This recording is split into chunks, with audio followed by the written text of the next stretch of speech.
마가복음 15장입니다. 33절에서부터 41절까지 말씀인데, 이거 혹시 드라마 바이블은 없잖아요, 그죠? 네, 드라마 바이블로 우리 같이 경청하겠습니다. 제6시가 되매 온 땅에 어둠이 임하여 제9시까지 계속하더니 제9시에 예수께서 크게 소리 지르시되 엘리 엘리 라마 사박다니. 이를 번역하면 나의 하나님 어찌하여 나를 버리셨나이까 하는 뜻이라. 곁에 섰던 자 중 어떤 이들이 듣고 보라, 엘리야를 부른다. 한 사람이 달려가서 해면에 신 포도주를 적시어 갈대에 꿰어 마시게 하고 가만두라, 엘리야가 와서 그를 내려주나 보자.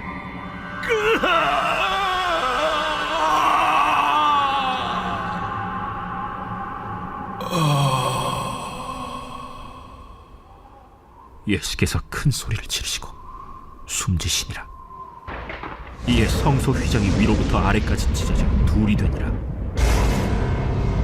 예수를 향하여 섰던 백부장이 그렇게 숨지심을 보고 이 사람은 진실로 하나님의 아들이었도다. 멀리서 바라보는 여자들도 있었는데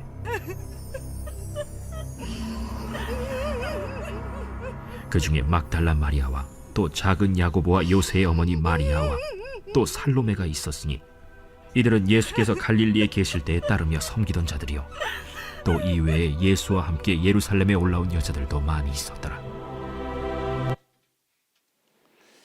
아멘. 여러분 반갑습니다. 어떻게 한 주 또 잘 지내셨습니까? 날이 갑자기 많이 추워져가지고 여러분 멋부리다가 얼어 죽습니다. 옷 따뜻하게 입고 다니십시오. 금요일 날 이제 비가 많이 오고 비가 많이 온 이후에 갑자기 이렇게 추워진 것 같습니다. 금요일 날 약간 제가 이렇게 가을을 타나 하는 생각을 했습니다. 갑자기 비가 엄청 왔지 않습니까? 금요일 날. 그래서 이렇게 사무실에서 이제 업무를 계속 보는데 약간 이렇게 날씨 때문인지 무기력해지더라고요. 그래서 저녁 시간이 특히 이제 저녁 먹고 그 이후의 시간이 되게 힘들었습니다. 그래서 그 금요 이제 온세대 기도회가 저희들 있지 않습니까? 그 시간까지 엄청 고민을 많이 했습니다. 뭐 고민은 아니고 그냥 도망가고 싶다. 집에 가서 자고 싶다. 이런 생각을 진짜 많이 했습니다. 그래서 희한하게 기분이 계속 다운이 되고 안 좋더라고요. 네. 어쨌든 뭐 또 도망갈 수 없는 입장에 있으니 이제 온세대 기도회를 드리고 이제 마치고 뒤에서 인사를 하고 몇 명 청년들하고 같이 이제 이야기를 이렇게 나누는데 우리 이 정요셉 지기가 저한테 그러더라고요. 제 얼굴을 보더니 목사님 오늘 기분이 되게 좋아 보이십니다 하더라고요. 근데 사실 그 기도회 전까지만 해도 기분이 정말 안 좋았었거든요. 근데 이렇게 기도하고 또 이렇게 여러분들의 얼굴을 보고 이야기하다 보니까 제 얼굴이 이렇게 많이 바뀌었나 봅니다. 그래서 제가 그 요셉 지기에게 그게 아니라 너희들의 얼굴을 보니 참 내가 너무 좋다. 그래서 그런 거다. 그 전까지는 기분이 별로 안 좋았다 했더니 안 믿더라고요. 근데 진심이었습니다. 여러분들이 저에게 이렇게 기쁨을 주는 것처럼 저도 여러분들에게 기쁨을 좀 드릴 수 있으면 좋겠습니다. 그렇게 해야 되지 않을까라는 생각을 했습니다. 그래서 어느 정도의 조롱은 용납을 해야 되겠다. 어느 정도까지의 조롱은 용납을 하고, 그 말은 하지 말라고 하면 하지 말라는 소리, 해도 되는데 하지 말라고 하면 하지 말라는 소리입니다. 또 하라고 했다고 또 계속 365일 하면 화를 낼 겁니다. 어쨌든 그렇게 기쁨을 주는 존재들이어서 참 고맙습니다. 저도 여러분들에게 그런 존재이면 좋겠습니다. 오늘 우리가 이 사람은 진실로라는 제목으로 같이 말씀을 나눌 겁니다. 여러분 마가복음의 절정입니다. 클라이막스입니다. 모든 이야기, 모든 영화, 드라마에 클라이막스가 있지 않습니까? 그리고 그 클라이막스가 모든 이야기에서 제일 중요하지 않습니까? 우리가 지금 그 이야기에 와 있습니다. 이 이야기를 이제 우리가 같이 해야 되는데 이번 한 주간 어떻게 보면 진짜 이 마가복음의 이야기에서 클라이막스 중에 클라이막스인데 이 말씀을 계속 묵상하고 곱씹는데 되게 힘들더라고요. 원래 이제 제가 말씀 이렇게 해석하고 이해하고 어떻게 전달해야 할까 고민할 때 본문이 어렵다라는 생각을 자주 하면서 그래서 좀 이게 힘들다라는 생각을 많이 하는데 오늘 본문은 그것과는 조금 다른 느낌이었습니다. 그냥 계속 본문을 읽고 묵상하는데 그냥 힘들었습니다. 이게 뭐 말로 내가 왜 마음이 힘들었는지를 잘 표현 못 하겠는데 어쨌든 힘들었습니다. 뭐 유쾌한 이야기는 아니니까요. 네, 유쾌한 이야기가 아니지만 유쾌한 이야기입니다, 여러분. 그죠? 예수님이 십자가를 지셨기 때문에 그렇게 죽음을 당하셨기 때문에 결국에는 우리가 생명을 얻었으니 사실은 뭐 유쾌한 이야기입니다. 그래서 오늘 이 말씀을 쭉 따라가 볼 겁니다. 마지막 이 40절과 41절은 저희가 보지 않을 거고 그 전의 이야기들만 좀 살펴볼 겁니다. 38절과 39절, 그러니까 33절에서부터 37절까지는 예수님이 십자가상에서 어떻게 죽임을 당하셨는지에 대해서 기록합니다. 여기에 우리가 좀 집중해서 볼 겁니다. 내용이 무겁기 때문에 너무 무겁게 가지 않으려고 제가 노력을 할 겁니다. 그러나 우리가 짚어봐야 할 부분들은 꼼꼼히 짚어가며 예수님이 어떻게 죽으셨는지, 그 십자가상에서 예수님이 어떠하셨는지를 우리가 같이 살펴볼 겁니다. 그 다음에 예수님이 십자가를 지신 다음에 어떤 반응이 잇따라 일어났는지를 우리가 살펴보겠습니다. 그래서 너무 무겁지 않게 우리 같이 이 말씀 좀 따라가 보면 좋겠습니다. 먼저 예수님이 어떻게 십자가상에서 죽으셨는가를 같이 한번 살펴봅시다. 33절 먼저 봅시다. 제6시가 되매 온 땅에 어둠이 임하여 제9시까지 계속했다 라는 말로 오늘 이야기가 시작이 됩니다. 우리가 잘 아는 것처럼 예수님이 밤새 고초를 겪으셨습니다. 불의한 재판에 불려가셔서 여러 거짓 증언들 앞에서 이제 결국에는 십자가 처형이라는 사형 선고를 받으셨습니다. 그래서 성경에 기록된 대로 하면 제3시에 예수님이 십자가에 못 박히셨습니다. 그러니까 지금 우리 시간으로 따지면 오전 9시입니다. 오전 9시에 예수님이 십자가에 못 박히셨고 3시간 동안 엄청난 육체적인 고통을 겪으셨겠죠. 십자가에 달려 있었으니까. 제6시가 됐습니다. 그러니까 우리 시간으로 따지면 정오죠. 오후 12시. 그러니까 태양이 그 하루 중에 가장 높은 고도에 이르렀을 때, 그래서 가장 한날 중에 가장 밝은 시간대가 이제 제6시 정오입니다. 가장 이 하루 동안 밝아야 될 그 시간에 온 땅에 어둠이 임했다, 온 땅에 어둠으로 가득했다라고 마가복음의 저자는 기록합니다. 여러분, 어둠은 구약 성경에서 여러 가지를 상징합니다. 심판을 상징하기도 하고 혼돈을 상징하기도 하고 죽음을 상징하기도 합니다. 오늘 본문에서 마가복음의 저자가 이렇게 그리는 모습은 아마 이 어둠이 죽음을 상징하는 것 같아 보입니다. 여러분, 이 말씀 한번 보시겠습니까? 여러분들한테 잘 익숙한 말씀일 텐데 잘 보시면 내가 사망의 음침한, 그러니까 사망의 어두운 골짜기로 다닐지라도 내가 해를 두려워하지 않을 것이다 라고 시편 저자가 이야기를 하죠. 여러분들이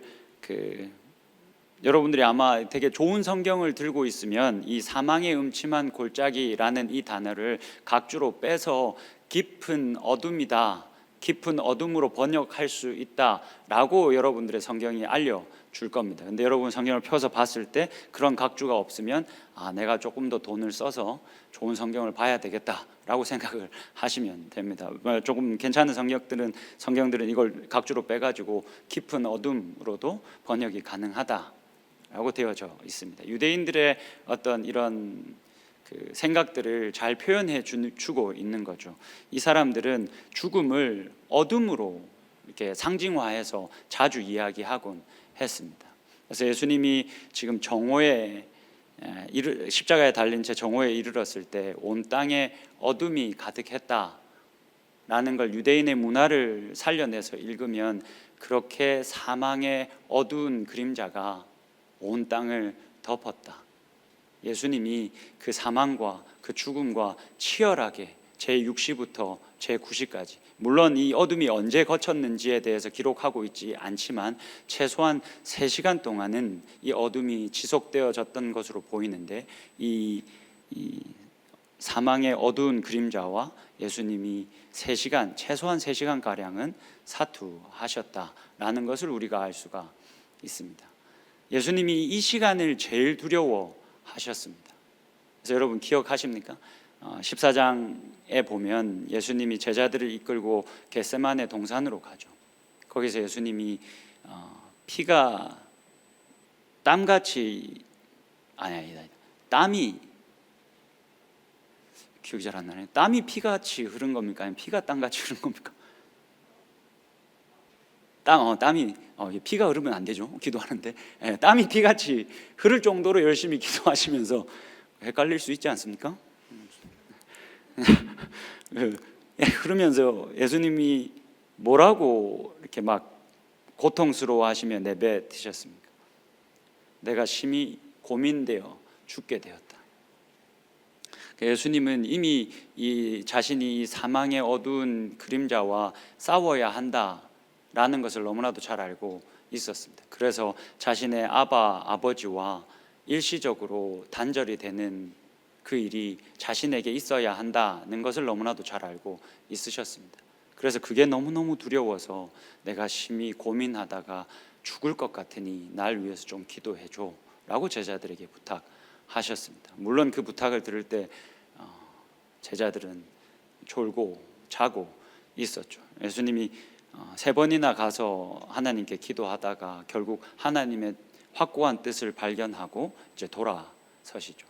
여하튼 예수님이 이 시간이 가장 두려워서 그렇게 심히 고민하며 내가 죽을 것 같다, 내가 너무너무 떨려서 죽을 것 같다, 나를 위해서 좀 기도해 줘라고 이야기를 하셨던 겁니다. 그 3시간 동안 예수님이 치열하게 그 마지막에 멸망받아야 할 원수인 사망과 예수님이 치열하게 싸우셨다라는 것을 우리가 알 수가 있습니다.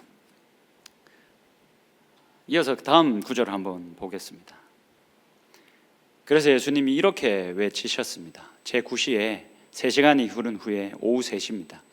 예수께서 크게 소리 지르시되 엘리 엘리 라마 사박다니 하시니 이를 번역하면 나의 하나님 나의 하나님 어찌하여 나를 버리셨나이까. 그러니까 그 치열한 이 죽음과의 사투 끝에 예수님이 큰 비명을 지르셨습니다. 나의 하나님 나의 하나님 어찌하여 나를 이렇게 버리셨습니까? 라고 절규하셨습니다. 그 3시간 동안의 그 사망과 싸우는 그 치열한 그 시간이 예수님에게 쉽지 않은 시간이었다, 예수님에게 너무 힘든 시간이었다라는 것이 이 34절에 기록되어져 있는 예수님의 절규를 통해서 우리들에게 잘 드러납니다. 여러분, 이렇게 예수님이 절규하실 때 예수님이 지금 하나님을 뭐라고 부르고 계십니까? 나의 하나님이라고 부릅니다. 너무 어떻게 보면 예수님의 그 짧은 그 인생 중에서 만난 가장 큰 어려운 시간일 텐데, 그때 하나님을 부르며 예수님이 나의 하나님이라고 하나님을 부르셨습니다. 우리가 잘 알고 있는 것처럼 예수님은 자신의 제자들에게 기도를 가르칠 때 하나님을 뭐라고 부르라고 하셨습니까? 여러분 혹시 기억하십니까? 아바 아버지라고 부르라 했습니다. 너희들에게 하나님이 아빠가 되시니 아바 아버지라고 부르고 기도하라라고 그렇게 기도를 가르치셨습니다. 근데 자신의 인생 중 만난 가장 고비의 순간에 예수님이 아바 아버지라고 부르지 않고 나의 하나님이라고 불렀습니다. 예수님이 왜 하나님을 나의 하나님이라고만 뭔가 좀 거리가 느껴지는 이 호칭으로 하나님을 불렀을까요? 여러분, 이 말씀을 한번 보시죠. 레위기 말씀인데 이 레위기의 이 말씀은 이스라엘 백성들이 하나님과 시내산에서 언약을 맺을 때 그 시내산에서 하나님이 이스라엘 백성들과 어떤 언약을 맺으셨는지에 대한 그 언약의 핵심 메시지를 다시 기록해 주고 있는 본문입니다. 뭐라고 기록하고 있는지 한번 보십시오.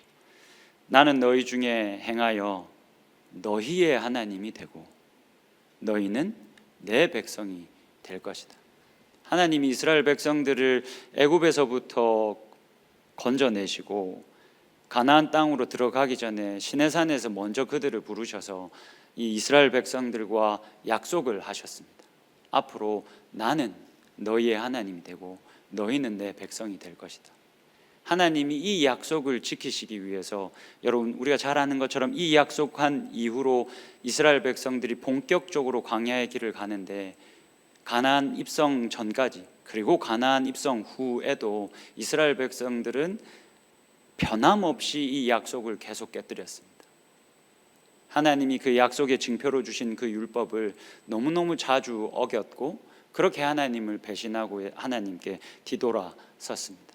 그런 이스라엘 백성들을 앞에 두고 하나님은 이 약속에 신실하시기 위해서 무던히 노력하셨습니다. 그 시내산의 언약의 약속이 이겁니다. 나는 너희의 하나님이 될 것이고 너희는 내 하나님이 될 것이다. 하나님이 이 약속을 정말 열심히 신실하게 지켜오셨습니다. 하나님이 이 약속을 얼마나 신실하게 지키셨는가에 대해서 논증하고 있는 책이 로마서입니다. 그 얘기는 할 수가 지금 없고, 이런 약속을 하나님께서 이스라엘 백성들과 하셨고 이 약속을 지키기 위해서 고군분투하셨습니다. 예수님이 십자가 위에서 하나님을 나의 하나님, 나의 하나님, 어찌하여 나를 버리셨나이까? 라고 불렀습니다. 무슨 의미가 담겨져 있겠습니까? 지금 그 십자가 상에서 거반 예수님이 죽어가시면서 그 시점에서도 이 예수님은 언약에 신실하신 하나님께 기대를 걸고 있습니다. 내가 지금 죽음 앞에 있고 결국에는 이 죽음을 내가 맞고 일시적으로 하나님과 단절이 되겠지만 내가 너희의 하나님이 되고 너희는 내 백성이 될 것이다 라는 약속을 계속해서 지켜오셨던 그 하나님이 이 죽음과 사망의 권세를 깨버리고 하나님께서 놀라운 일들을 이루실 것이다, 이 일시적인 단절이 끝이 아닐 것이다 라는 기대와 소망을 언약에 신실하신 하나님께 예수님은 두고 있었습니다. 그래서 그 자리 위에서 나의 하나님이라고 하나님을 부르고 있는 겁니다. 이게 아람어로 하셨을 거 아닙니까? 한국어로 하시진 않았을 거 아닙니까? 아람어로 하면 엘리 엘리 라마 사박다니입니다. 이게 이렇게 예수님이 절규했는데 그 곁에서 그 장면을 지켜보고 있던 사람들이 이것을 잘못 들었습니다. 여러분 어떻게 잘못 들었습니까? 곁에 있는 사람들이 엘리 엘리 라마 사막다니 라는 얘기를 듣고 잘못 들었습니다. 뭐라고 잘못 들었습니까? 예수님이 엘리야를 부르고 있다, 지금 엘리 이거를 엘라야 라고 들은 겁니다. 그래서 이 사람들이 엘리야가 진짜 내려와서 이 사람을 십자가에서부터 내려주는가 우리가 좀 지켜보자, 저 사람 지금 엘리야를 부르고 있다 라고 오해를 했습니다. 여러분 이 오해는 그냥 생긴 건 아닙니다. 말라기 말씀을 한번 좀 보시겠습니다. 말라기 4장 5절에 이렇게 예고되어져 있습니다. 보라, 여호와의 크고 두려운 날이 이르기 전에, 그러니까 마지막 때 하나님의 나라가 임하게 되는 그때가 이르기 전에 내가 선지자 엘리야를 너희에게 보낼 것이다 라고 말라기 선지자에 의해서 이렇게 예고가 되어져 있습니다. 유대인들은 항상 이런 기대를 가지고 있었습니다. 하나님의 나라가 본격적으로 시작되고 임하기 전 그 마지막 때에 하나님께서 엘리야를 먼저 보내실 것이다. 그래서 엘리야를 먼저 보내셔서 어떤 공경에 처한 자들을 그리고 우리들을 도우실 것이다. 그래서 이 당시에 기록되어져 있는 유대 문헌들을 보면 엘리야가 실제로 하늘에서부터 내려와서 어려움에 처한 사람들을 도와줬다는 이야기들이 곳곳에 기록되어져 있습니다. 그래서 이런 기대가 있었기 때문에 이 곁에 섰던 사람들이 예수님이 외치신 그 절규를 오해하고 잘못 알아들은 겁니다. 그럼 여러분, 지금 이 예수님의 이 절규를 잘못 알아들은 사람들은 아마도 이방인인 로마 군인들은 아니었을 겁니다. 이걸 이 엘리라는 말을 엘라야로 듣고 이 엘리야가 내려와서 도와줄 수도 있다라고 기대를 가졌던 사람들은 아마도 다 유대인들이었을 겁니다. 구약에 능통한, 히브리 성경에 능통한 유대인들이었을 겁니다. 그 사람들이 다 곁에 서 있었고 그것을 잘못 들은 겁니다. 근데 이 잘못 들은 사람들이 예수님의 동족이었습니다. 예수님이 이 동족, 이 라인에서 먼저 이들을 위해서 오셨는데 이 동족들이 예수님을 계속 제대로 이해하지 못하고 계속 오해합니다. 그렇게 오해할 뿐만이 아니라 계속해서 예수님을 조롱하고 유혹합니다. 36절의 말씀을 한번 보시죠. 한 사람이 달려가서 해면에 신 포도주를 적시어 갈대에 깨어 마시게 하고 이르되 가만두라, 엘리야가 와서 그를 내려주나 보자 하더라. 예수님이 십자가에 달리셨을 때 그 주변에 몇 명의 유대인 동족들이 있었던 것 같습니다. 예수님이 이렇게 큰 소리로 비명을 지르니까 이걸 엘리야로 잘못 알아듣고 한 사람이 급하게 움직이면서 이 해면은 그냥 여러분 스폰지라고 생각하시면 됩니다. 이 스폰지에 신포도주를 이렇게 적셔서, 당시 이 신포도주는 로마 군인들이 자주 가지고 다니던 값싼 포도주였다라고 여러분 생각하시면 됩니다. 적셔가지고 갈대에 깨어서 예수님에게 마시게 했습니다. 여러분 피와 물을 예수님이 다 쏟으셨을 테니까 예수님이 굉장히 그 십자가 위에서 심한 갈증을 느끼셨을 겁니다. 이 사람이 이 해면에 포도주를 적셔서 갈대에 깨워서 예수님에게 준 건 그렇게 고난 당하고 있는 예수님을 조금이라도 도와주기 위함이 아닙니다. 왜 이 사람이 이 신포도주를 예수님에게 주려고 했습니까?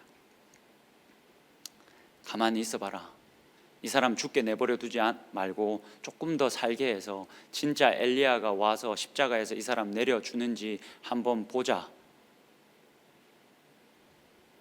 이게 이 사람의 속셈이었습니다. 이 사람의 진의였습니다.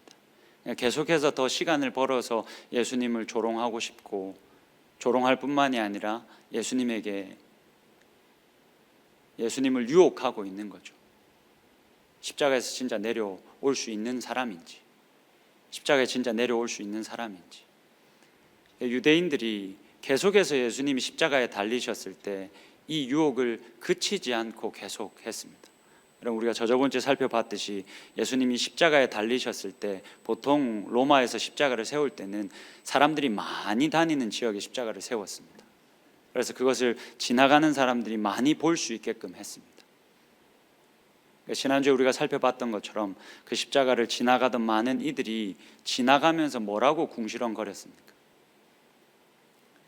저가 능력을 발휘해서 그 십자가에서 내려올 수 있는지 우리가 보자. 능력이 있다면 내려와 보라. 대제사장들과 서기관들이 그 유혹과 조롱에 동참하죠. 그들도 똑같이 당신이 메시아면, 이스라엘의 구원자면 그 십자가에서 내려와 보라. 계속 그 십자가에서 내려오라고, 능력이 있으니까 그 십자가에서 내려오라고, 십자가 지지 말라고 계속 유혹을 했습니다.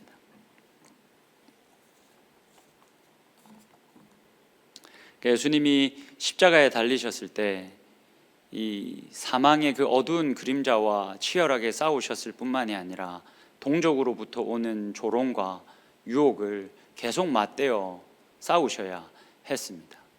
그러니까 이 시간은, 십자가에 달려서 숨을 거두시기 전까지의 이 시간은 예수님에게 쉽지 않은 시간이었습니다. 그래서 제9시가 이르러서 예수님이 큰 소리를 한 번 더 지르시고는 숨을 거두셨습니다. 치열하고 참 끔찍한 시간을 오래 예수님이 보내셨습니다. 여러분, 제가 결혼을 어떻게 했는지 아십니까? 제가 저희 아내와 연애를 시작할 때 신대원을 졸업하고 연애를 시작했습니다. 근데 신대원 생활 동안에 저는 기숙사 생활을 계속했습니다. 아시다시피 저희 집은 부산이니까. 근데 신대원을 졸업하고도 사실 오갈 데가 없어가지고 신대원 기숙사에 계속 빌붙어 있었습니다. 우리 아내는 잘 모르시겠지만 경상도 사람이라 생각하시겠지만 서울 사람입니다. 그러니 여러분, 이 거리가 엄청 났습니다. 제가 뻔질나게 서울을 오갔습니다. 노력을 참 많이 했습니다. 여러분, 결혼 쉽게 하는 거 아닙니다. 제가 그때 경차 모닝 타고 다녔습니다. 그걸 하도 타고 하루가 멀다고 주유소를 가니까 주유소 직원이랑 조금 친해졌는데 주유소 직원이 한날은 주유를 또 하니까 묻더라고. 근데 사장님 혹시 영업하시냐고. 그 정도로 제가 뻔질나게 왔다 갔다 했습니다. 뭐 많지는 않았지만 몇 번은 제가 너무 피곤하니까 서울에서 그렇게 연애를 만나고 이렇게 돌아오는 시기에 막 졸음운전도 한두 번씩 했습니다. 그래서 진짜 분명히 난 1차선을 타고 가고 있었는데 정신을 차려보니까 4차선에 있고 막 이런 일들이 한두 번씩 있었습니다. 얼마나 피곤했는지를 우리 아내가 이렇게 사진을 남겨놓는 걸 되게 좋아하는데 연애할 때 사진을 보면 제가 대부분 다 카페에서 이렇게 자고 이제 원래도 잘 졸았나 봅니다, 여러분. 선교 때만 조는 게 아니라 원래도 제가 체력이 약해서 잘 졸았나 봅니다. 저도 생각나는 게 카페에서 막 이렇게 같이 이야기를 하다가 이거 뭐 어쨌든 왔다 갔다 하는 그런 일들이 너무 많았으니까 얼마나 피곤했겠습니까? 막 얘기를 하다가도 제가 잠깐 너무 피곤한데 하고 정신을 잃었다가 찾는 일들이 많았습니다. 그게 이제 사진으로 다 남아 있어서 카페는 다른 카페인데 항상 제 자세는 같습니다. 이렇게 쓰러져 가지고 이렇게 자는. 여러분, 제가 왜 그랬을까요? 제가 어떤 사람에게 이만큼의 노력을 드린 게 제 살면서 우리 아내에게 처음입니다. 왜 그랬을까요? 결혼하려고 그랬습니다. 제가 분명히 이유와 목적이 있었습니다. 이 사람하고는 결혼을 해야 되겠다. 그래서 여러분, 제가 그 피곤한 것을 싫어하는데도 마다하지 않았습니다. 여러분, 예수님 왜 이러셨을까요? 예수님이 이유와 목적이 있었을 거 아닙니까? 우리가 살펴봤던 것처럼 예수님이 이 시간이 너무 두려워서 발발발 떠셨습니다. 내가 심히 고민해서 죽게 되었다. 하나님, 이 잔 좀 내한테서 좀 치워주십시오. 내가 하나님이 안 치워주실 것 같으니까 담념하고 그 길을 가셨습니다. 그리고는 온몸으로 이 고초를 다 당하셨습니다. 여러분, 이유가 있을 거 아닙니까? 어떤 미친 사람이 아무 목적도 아무 이유도 없이 왜 이런 일을 자신의 몸으로 다 받아내겠습니까? 목적과 이유가 있으니까 이걸 견뎌낼 수 있는 것 아닙니까? 여러분, 예수님이 왜 이러셨을까요? 어떠한 목적과 이유가 예수님에게 있었을까요? 그 목적과 이유가 얼마나 대단하길래 이걸 다 겪어내셨을까요? 마가복음의 저자는 이 질문에 다음과 같이 대답합니다. 여러분, 십자가 사건이 일어난 이후에 두 가지의 반응이 잇따라 일어났다라고 마가복음의 저자는 이야기합니다. 잇따라 일어난 두 가지의 반응이 예수님이 왜 그러셨을까? 굳이 왜 이걸 다 참으셨을까? 왜 이 시간을 통과하셨을까에 대한 답이 될 겁니다. 한 절씩 좀 보겠습니다. 38절입니다. 여러분들이 한번 읽어주시겠습니까? 같이 읽겠습니다. 시작.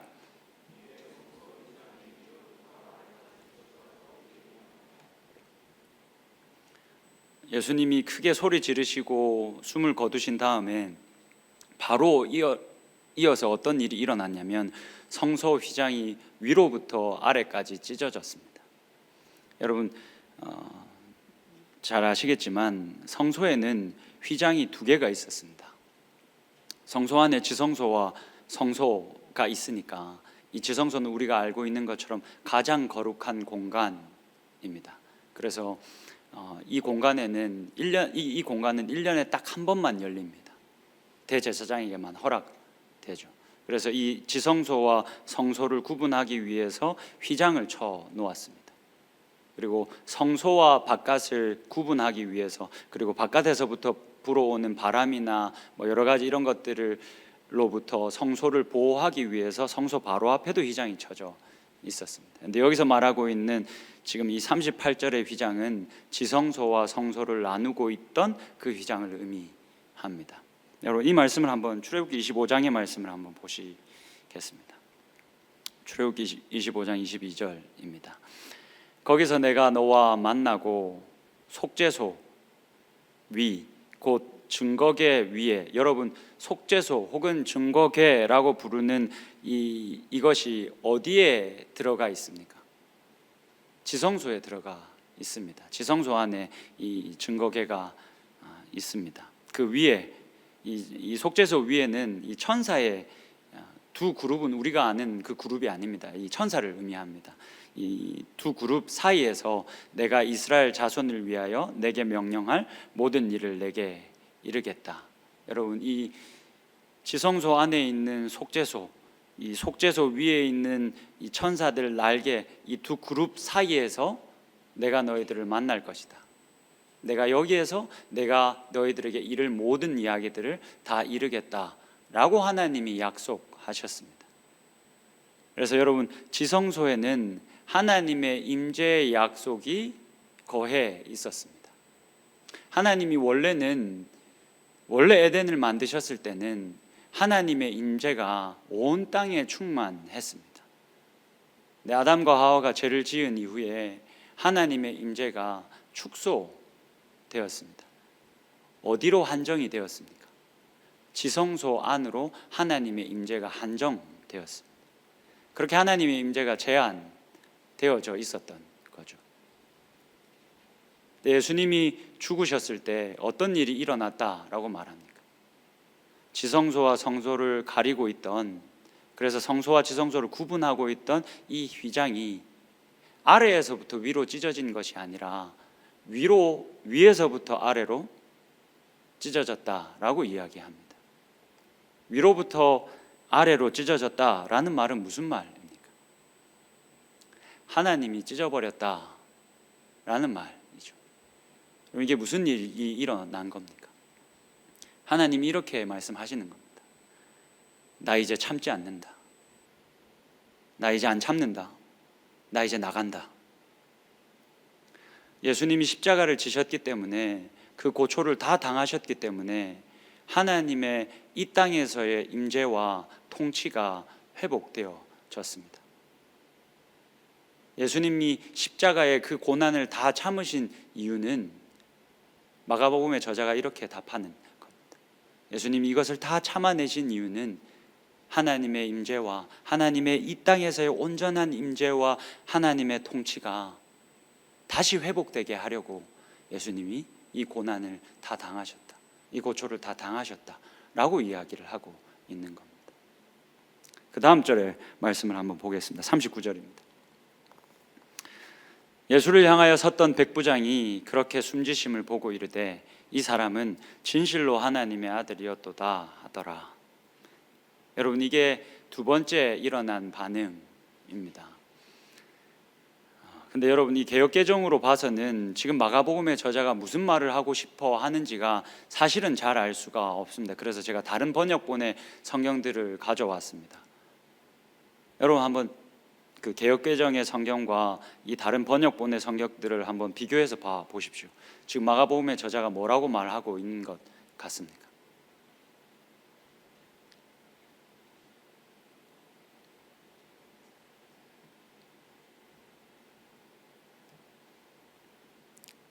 여러분, 좀 찾으셨습니까? 거의 동일한데 아주 작은 디테일이 다릅니다.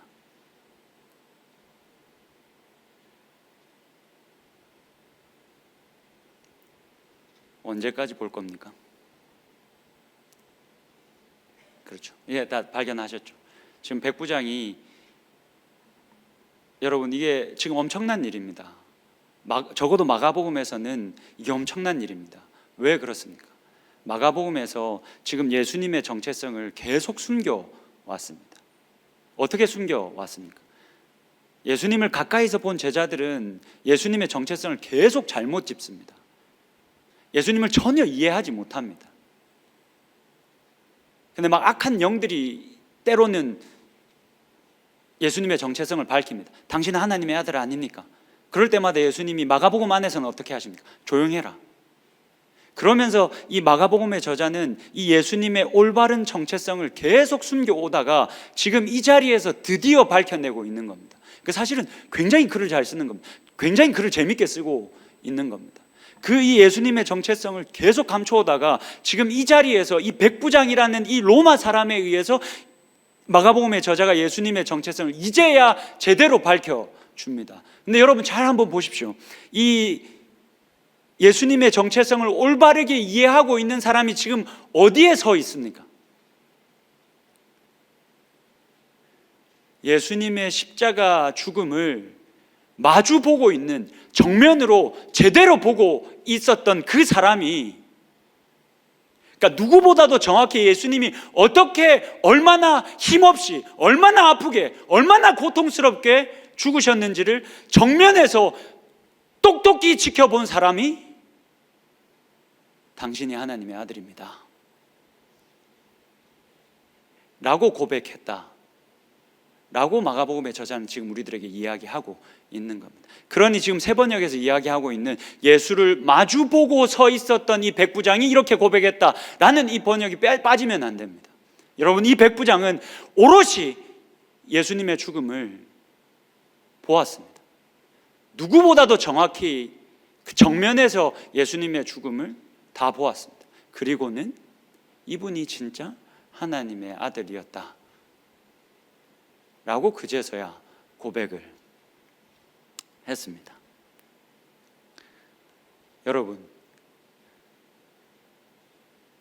여러분들에게 예수는 누굽니까? 여러분들에게 예수는 누구입니까? 여러분, 이 질문 예수님이 제자들에게 하셨습니다. 마가복음 8장에서 하셨습니다. 여러분, 마가복음은 제가 한 번씩 이야기했지만 그냥 좀 간편하게 나눠보자면 전반부와 후반부로 나눌 수 있습니다. 1장에서부터 8장을 전반부로 하고 9장에서부터 16장을 후반부로 할 수 있습니다. 근데 이 전반부를 마무리 지으면서 그리고 후반부를 열면서 예수님이 제자들에게 질문합니다. 너희들 도대체 나를 누구라 하느냐? 라고 물으십니다. 여러분, 1장에서부터 8장까지는 예수님이 어떤 모습으로 우리들에게 나타나십니까?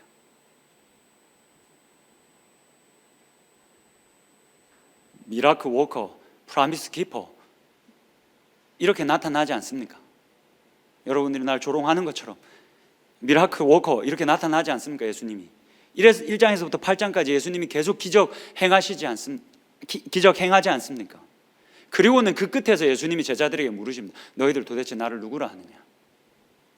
그리고 예수님이 그렇게 놀라운 능력을 다 행하실 때 말 한마디로 안전뱅이 일으키시고 눈먼 자 보게 하시고 귀머거리 듣게 하시고 말 한마디로 귀신들 다 쫓아내는 걸 그 제자들이 아주 가까이서 3년 동안 다 보았습니다.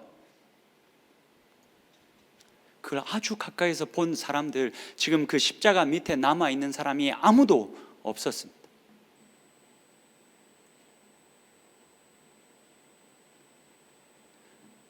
여러분, 우리는 예수를 누구라 합니까? 예수가 왜 죽으셨습니까? 내 죄를 용서하고 내 생명을 얻게 하려고 죽으신 겁니까? 여러분들 잘 먹고 잘 살고 이 땅에서도 행복하고 저 나라에서도 행복하게 하기 위해서 예수가 죽으셨습니까? 맞습니다, 여러분. 그렇게 하시려고 예수가 죽으셨습니다. 근데 여러분, 이게 전부라고 우리가 말한다면 우리는 정말 마가복음을 잘못 읽은 겁니다. 우리가 보냈던 이 2년의 모든 시간은 헛것이 되고 맙니다. 예수님이 왜 죽으셨습니까? 왜 이 고난을 당하셨습니까? 고작 나 하나, 살려서 나 하나 잘 먹고 잘 살게 하려고 예수님이 죽으셨습니까? 마가복음의 저자는 이 질문에 어떻게 답합니까? 예수님이 죽으신 이유는 결국 이 땅에 하나님의 임재와 통치가 회복되게 하려고, 그리고 결국 자신이 죽기까지 충성해서 십자가에 달림으로 말미암아 모든 이로 하여금 십자가에 달린 이가, 기적을 많이 행하는 이가 아니라 십자가에 달린 이가 하나님의 아들이다 라는 것을 알게 하려고, 그래서 하나님이 다시 이 땅에 임재하시고 다시 이 땅을 통치하시기로 마음먹으신 그 하나님의 통치가 능력이나 힘이나 돈이나 명예나 권력이 아닌 이 십자가라는 방법으로 이 세상을 회복하시려고 작정하셨다라는 것을 알게 하려고, 그것을 천명하려고 예수님이 십자가의 고난을 다 당하셨습니다. 그러니 여러분, 우리 좀 다르게 살아야 하지 않겠습니까? 우리의 삶의 목적이 달라야 하지 않겠습니까? 만약 예수님이 죽으신 이유가 그냥 나 하나 살리시고 구원하시고 잘 먹고 잘 살게 하시려고 죽으셨으면 여러분, 우리가 우리의 유익만을 쫓아 살아도 무방합니다. 우리 정말 그렇게 해도 됩니다. 근데 예수님이 죽으신 이유가, 십자가를 참으신 이유가 다르다면 우리의 삶의 목적도 달라야 하지 않겠습니까? 여러분, 마지막으로 이 말씀만 좀 같이 살펴보고 마무리하면 좋겠습니다. 오늘 일부 예배를 제가 드리다가 담임 목사님이 나눠주셨던 말씀인데 이게 그 순간 제게 너무 꽂혀서 제가 좀 가져왔습니다. 이건 제가 못 드렸는데 그냥 여러분 성경 있으시면 여러분들 읽어 찾아서 보시면 됩니다. 사도행전 20장입니다. 사도행전 20장 24절과 25절과 26절을 제가 읽어 드릴 텐데, 여러분 이게 지금 어떤 내용이냐면 사도 바울이 에베소 교회 장로들과 작별하는 시간입니다. 자신이 어떻게 자신의 삶이 끝을 맺게 될 거라는 걸 이미 이제 사도 바울이 받아들였고 알게 되었습니다. 그래서 에베소 교회 장로들을 다시 만날 수 없고 자신이 사랑하는 에베소 교회 성도들을 다시 볼 수 없다는 걸 알아서 이제 작별 인사를 나누며 바울이 한 말입니다. 제가 좀 읽어 드리겠습니다. 내가 달려갈 길과 주 예수께 받은 사명, 곧 하나님의 은혜의 복음을 증언하는 일을 마치려 하면은 나의 생명조차 조금도 귀한 것으로 여기지 아니하노라. 보라, 내가 여러분 중에 왕래하며 하나님의 나라를 전파하였으나 이제는 여러분이 다 내 얼굴을 다시 보지 못할 줄 아노라. 26절이 제일 중요합니다. 그러므로 오늘 여러분에게 증언하거니와 모든 사람의 피에 대하여 내가 깨끗합니다. 여러분, 지금 바울이 뭐라고 말합니까? 모든 사람의 피에 대해서는 내가 깨끗합니다. 왜 바울은 모든 사람의 피에 대해서 깨끗하다라고 말합니까? 나의 달려갈 길과 내 호흡이 다할 때까지 내가 이 복음을 전하기 위해서 내가 모든 것을 다 드렸기 때문에 내 유익과 내 이익만 구하지 않고 예수가 십자가를 지신 이유가 이 세상에 하나님의 임재와 통치를 회복하고 십자가를 지는 사람들이 더 많아짐으로 말미암아 이 세상을 그렇게 이 세상이 회복되기를 기대하며 십자가의 고난을 다 견디셨다는 걸 내가 알아서 그렇게 내가 내 인생 중에 내 최선을 다해서 내가 할 수 있는 한 내 영역 속에서 모든 사람을 대하여 내가 복음 전하기를 게을리하지 않았으니 나는 모든 사람의 피에 대해서 깨끗합니다 라고 이야기를 하고 있는 겁니다. 자, 여러분, 이 말씀을 이제 담임 목사님 나눠주시는데 저에게는 그렇게 들렸습니다. 그럴지 그러지 않을지는 모르겠습니다. 하나님이 물으실 수도 있겠구나. 다른 사람들의 핏값을 내게 물으실 수도 있겠구나 라는 그런 생각을 했습니다. 그리고 그 핏값을 물어도 내가 할 말이 없겠구나. 왜냐하면 예수가 그들을 위해서 죽으셨고 또 그 사명을 나에게 맡기셨으니, 그 예수가 죽으셨기 때문에 내가 이 복을 받았고, 예수가 그렇게 죽었으니 내가 그것을 쫓아 사는 게 나에게는 당연하니까 하나님께서 내 마지막에 많은 사람들의, 다른 사람들의 핏값을 내게 물어도 내가 할 말이 없을 수 있겠구나, 그런 생각을 했습니다. 여러분, 우리가 예수가 십자가를 지신 이유가 마가복음에서 이렇게 말하는 것처럼 이렇게 선명하다면 우리의 삶의 목적과 방향이 달라져야 하지 않겠습니까? 여러분들한테 목사가 되고 선교사가 되라는 말이 아닙니다. 아프리카 차드까지 넘어가란 소리가 아닙니다. 근데 여러분, 예수님이 제자들에게 부탁하셨습니다. 나를 따르려거든 각자의 자기의 십자가를 지고 나를 따르라. 여러분들이 지금 회사에 다니고 있던 학생이건 아니면 취업을 준비하고 있건 이건 중요하지 않습니다. 여러분, 지금 살아가고 있는 이 삶의 현장에서 십자가를 지고 예수를 따르고 있으십니까? 내가 용서할 수 없는, 내가 도저히 사랑할 수 없는 그런 사람들을 품고 내가 십자가를 그렇게 지고 선교적으로 계속 매일의 삶 가운데 살아가고 있습니까? 아니면 또 너무 내 삶이 바빠서 그냥 그 삶에 매여서, 삶에 치여서만 살아가고 있지는 않습니까?